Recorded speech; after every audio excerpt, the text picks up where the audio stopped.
Morning. So I'm going to tell you why it's okay that we only use 1.3% GDP on the defense, why we're still really good. And first of all, I'll try to correct a mistake, because this slide was made under the influence of the Yancey law. It shouldn't read big, it should of course read great. Right? So I'm going to tell you about that. I think most of you probably know this, I think it's an Israeli proverb. And honestly, I mean, who wouldn't want a lineup like this? I know for sure that I would. We now have 30 operational F-16s, and I think there's a lot more than 30 up there. However, most nations don't have that. And for that and a multitude of other reasons, could be economical, political, and whatnot, coalitions are formed when conflicts arise and we need to focus military attention on crisis. So coalitions, they're not only about flag waving. Hear that quite a bit. They're not all about that. As we saw in Gary's slide before with where you had over here all the coalition partners. They're about solidarity, they're about burden sharing. And it's my conviction that there's a lot of gold to be found in coalitions. That's what I'm going to talk about today. I'll look within these areas up here: experience, flexibility, diversity. And then of course it's not all beers and skittles. There are some, some concerns, areas of concerns, of course.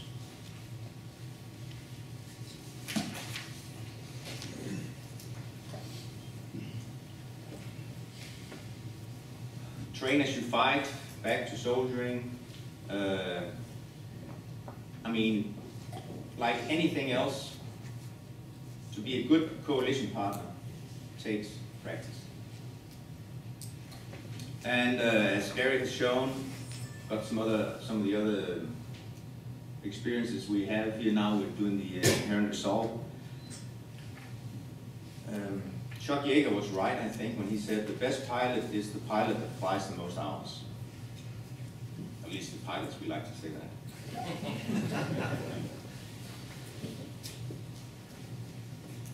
And if you take, for instance, Denmark, right?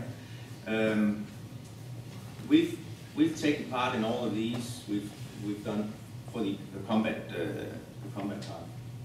We've done Baltic Air Policing, Iceland Air Policing missions. And it's actually a key thing there is that most of the people that did Allied Force are still here. And they've done all of the other operations as well. So they have a lot of experience. And in between the operations, they do a multitude of multinational training events every year. We do Red Flag every third year, Frisian Flag, NATO Air Meets, Tactical Leadership Program, fighter weaponry, and so on and so forth. So it's all we do. We always work in coalitions. We never work alone. So we know a lot about how to do it. I think if you look at a larger Air Force, let's just use the US Air Force as an example. The US Air Force, they do a lot more operations than we do. But it's so big that if you look at the rate of coalition training opportunities per airman, I'm sure it's a lot lower than for a small Air Force, like the Danish, the Dutch, the Belgians, the Norwegians. And that's why I think it's really important for commanders of coalitions, and they will normally regularly be from the US. Out of experience, at least that's what it tells us. It's really important for them to know and understand how to make the most out of a coalition, how to dig out the gold.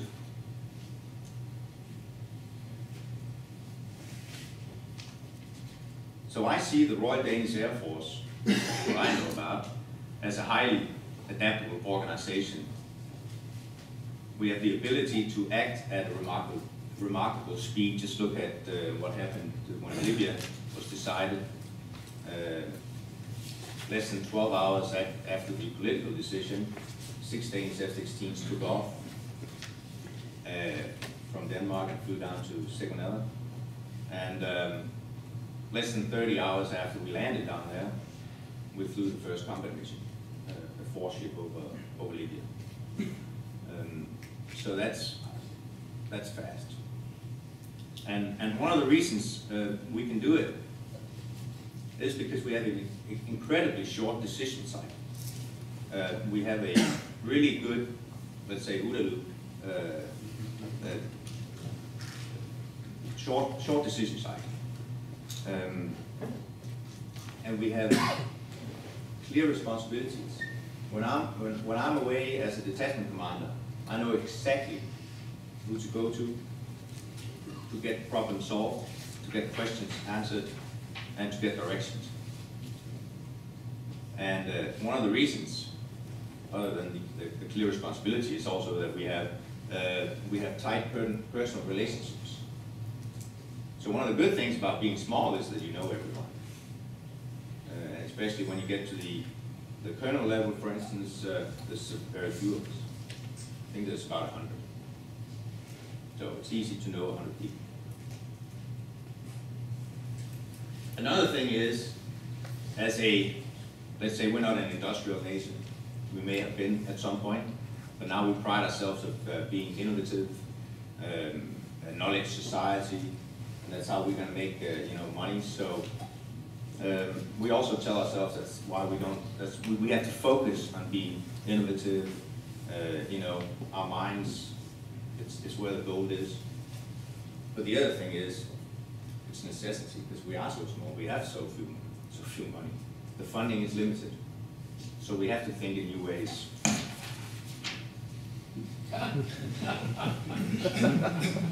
So during Libya,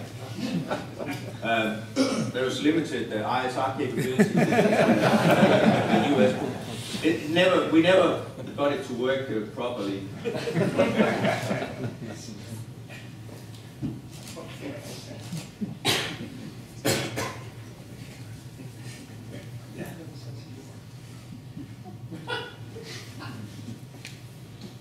So part of what small air forces can do to a coalition is to provide diversity.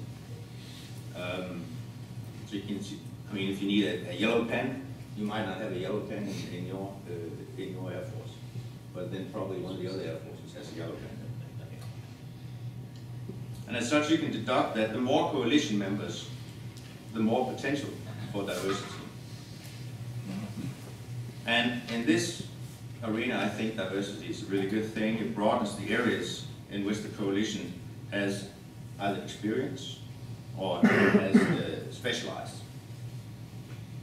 And it goes for a range of areas. Obviously, of course, hardware.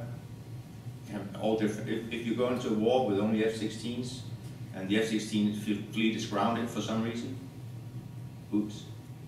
So that's just one example. But also goes for tactics, techniques, and procedures, and and that's something we've seen in Iraq, the Iraq conflict, also for cultural diversity. It's certainly really a really smart idea for the commander to listen to the GCC countries, as far as understanding the cultural setting in the Middle East. And that's also something I remember from reading General Schwarzkopf's book about Desert Storm, knowing the culture. If you look at, for instance, the hardware side, and look at tactical recce, the Danes, we bring the modular recce part from German. The Belgians bring the recce light. The Italians are there with their recce aircraft, the French. So you get all kinds of products. But what's really important then is for the commanders again to build an organization that's able that's able to actually use the products, you know, to disseminate information and such.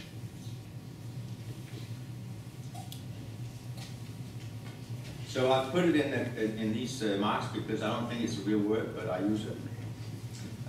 Releasability. It's probably it's no secret, you know, that information and intelligence are vital to do an operation. And it's probably also no secret that intelligence is a commodity. So having a coalition poses a lot of challenges. You know, who can get what information? And I urge you to sit back, relax right now for 10 seconds and think about the coalition that's in place in Iraq. Countries, you know, in that coalition that probably not normally work together.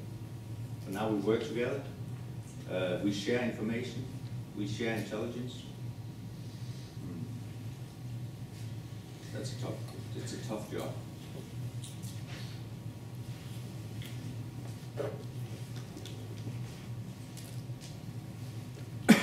And it's challenging. Just, you know, you're not just cross-service, cross-agencies, it's cross-national. So it's really, really challenging. But there's an upside to it as well, because again, as for diversity, the more people, the more different people, the more knowledge.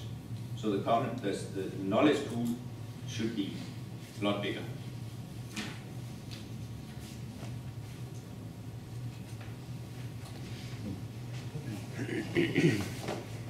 So all the information, all the intelligence is not worth a thing if you don't have a system for disseminating it and for disseminating orders and whatnot.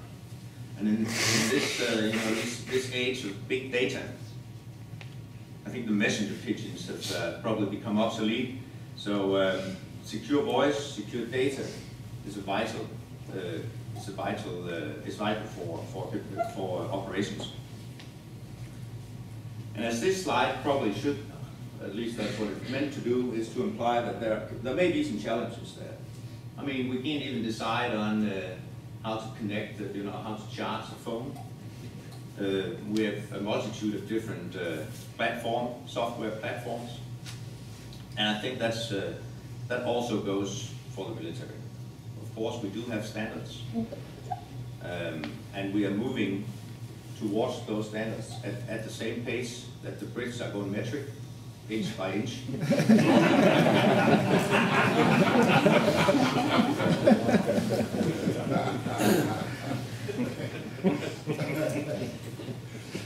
So this is a focus area, and everybody knows it, and steps are being taken, you know, to alleviate the problems or the challenges. Every year, there's a huge exercise in the US called Bold Quest that actually goes directly to how to integrate coalition, network coalition.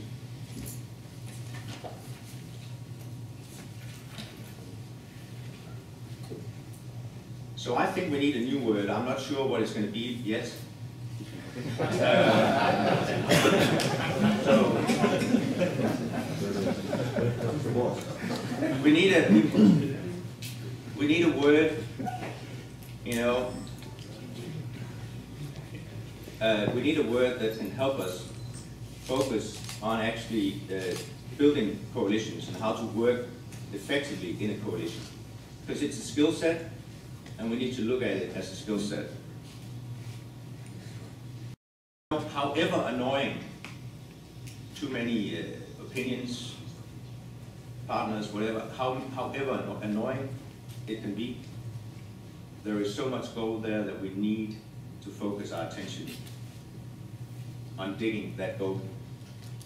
The pros absolutely outweigh the cons in my experience, and it's really important for commanders and also for the CFAC commander course, you know, to focus on how do we make the most out of a coalition.